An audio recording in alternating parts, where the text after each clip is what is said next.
اللهم صل على محمد وآل محمد. ها إن شاء الله جيتكم قبر الفنان فلاح إبراهيم الله يرحمه، الملقب شلش من مسلسل بيت الطين.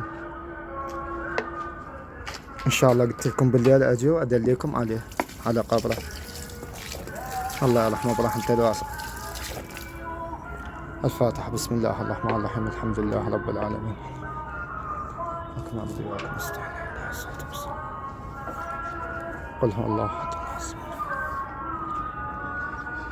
طبعا عنوان قبره اللي يحب يجيب الفتحة التاسعة، الفتحة التاسعة والفتحة العاشرة يجي، يعني التاسعة والعاشرة يودن عليه.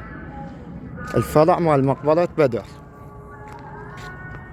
هاي مال الشهداء بدر، هاي هسه المقبرة مال الشهداء كلش قبالة، شهداء بدر.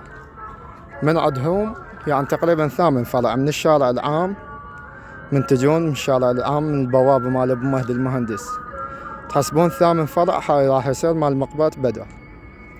وتدخلون على اليمين، من تدخلون على اليمين هذا المسقف،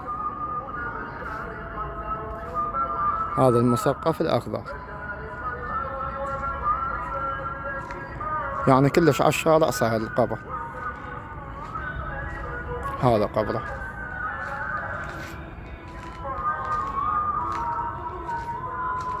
هذا قبره الله يرحمه. وبالقطعة مالتهم يعني اللي يجي بعده ما مبني، هذا القبر مال فوزية محمد مهدي،